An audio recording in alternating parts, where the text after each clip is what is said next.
Hey guys, I want to give you some tips on selling on eBay, understanding auction psychology, and pretty much how you can learn from this, whether you're a buyer or a seller acting in these markets in the overall antiques and collectibles trade.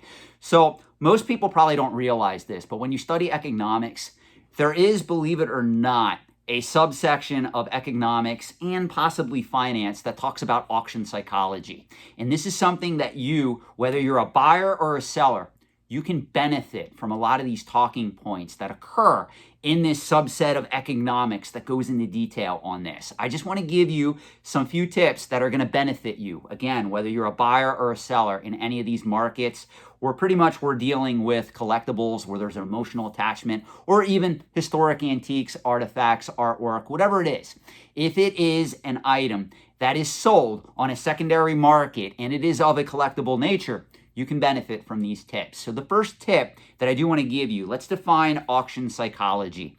Auction psychology is pretty much when you feel an attachment or sense of ownership with an item, like you may for the brief moment when your bid is in the lead, if you're bidding on something through Heritage or Comic Link or Hakes or Morphe's or even eBay, you get a rush from your bid being in the lead to the point where you subconsciously value that item more and will be most likely willing to bid a higher price than what you originally intended.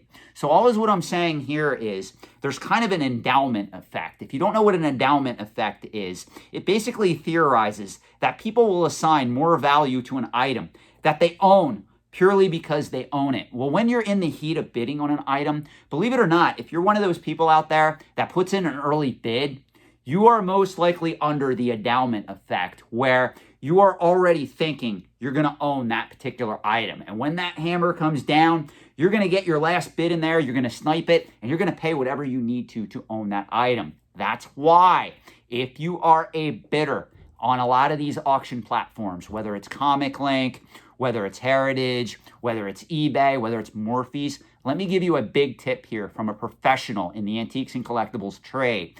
Do not be one of the first people to bid on said item.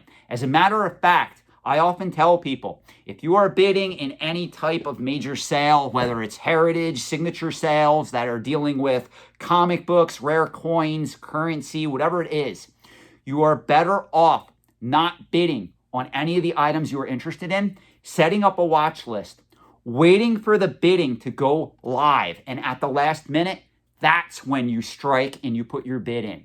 They have done studies that show that people who take that course of action, they actually make more money in the long run when they go and they take that same collection that they bought using that tactic and resell it back on the secondary market. Now, why is that? Because people who tend to wait until the last minute, they are thinking out of logic, not out of emotion. Now, you got to be careful here. If you are one of these people that have to have it at all costs, and you're bidding on an item that's worth $5,000, and you're waiting to the last minute to put your bid in, and somebody bids it up to $5,500, somebody else comes along and bids it up to $6,000, you got to understand that it's probably best to cut the cord and just walk away and say, you know what? That item I know is only worth about $5,000. It was just bid up to $6,000. I'm not going to put a bid in because I'm going to end up overpaying to get it. That's where a lot of you guys get into trouble. A lot of you guys just have to have it at any price. That is bidding with emotion. What I want you to do is I want you to bid with logic. Now, here's another thing that gets a lot of people in trouble. Do you ever list something on eBay and a seller lists it for 99 cents, meaning the starting price point is 99 cents? Do you know why sellers do that? Because if it is an in-demand commodity or collectible and the item, let's say, is worth $200, by starting it out at 99 cents, you're going to have more Timmies, Kimmies, and Poindexters that are going to bid early and often, and they're going to pop the value of that item up exponentially over the course of the auction. Now, this can work to your benefit as a seller because, again, the endowment effect comes into play. A lot of those people that are bidding on that item, they're recognizing that you, as a seller, you listed an item that may be worth $100, $200, and you started the bid at 99 cents. So what they're thinking is, if I could get that, even if I get it for $100 and it's worth $200, I just got it at 50% less the retail market value. Now, this is interesting because, again, a lot of these Timmys and Kimmys and Poindexters that bid these items up, they don't understand that they are playing right into the seller's hands. The reason why somebody would list an item that is scarce, that has value, that has demand, that is going to be sought after on the secondary market for 99 cents is simply a psychological trick to get the Timmys, Kimmys, and Poindexters emotionally invested in the item so that they end up overpaying. That's why there's been studies done, and you can research this if you want. A lot of people that know what they have, if they're selling like a rare video game or an uncommon high-in-demand comic book or even a rare coin, if they put it up for 99 cents, they know that most likely one of those early bidders, as the auction proceeds, they're going to get emotionally attached and they're going to end up overpaying for that item. Now, as a seller, you got to watch out for this. I see a lot of sellers make this mistake on eBay. They have an amiibo, or they have a Funko Pop, or they have another mass-produced item, maybe a limited run game, an item where, yes, it's a little bit scarce because the manufacturer limited the amount of items or a number of items that were being produced, but overall, it's still readily available on the secondary market. They'll take that particular item that may have a market value of $60. Let's just use that as a fun sum that we can pretty much all imagine. So let's assume that little Timmy is selling an amiibo that's worth $60 on the secondary market, and he puts it up with a 99-cent starting bid.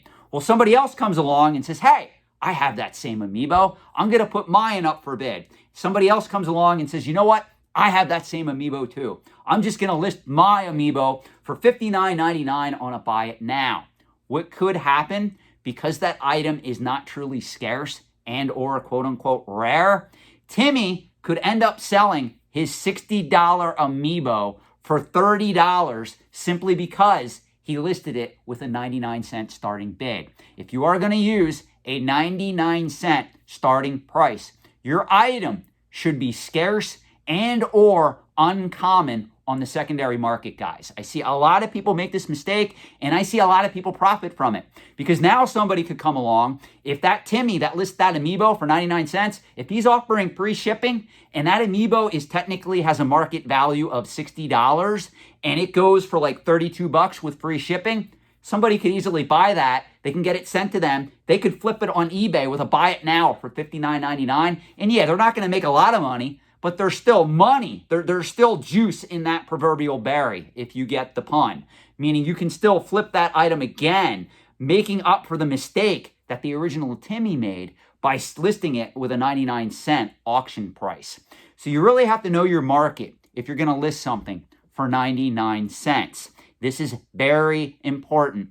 We are going to spend a lot of time talking about auction theory going forward. I'm going to give you some strategies, both as a buyer, a seller, collector, dealer, investor, however you fancy yourself, that you're going to be able to learn from on this particular channel. So if you like this video, please let me know in the comment section below. If you did not like this video, if you got nothing out of it, please also let me know so I know going forward, because it does take a lot of my time to do these videos, especially when I do them all in one take with no editing. Thanks, guys, for watching. Have a great night. Enjoy your day.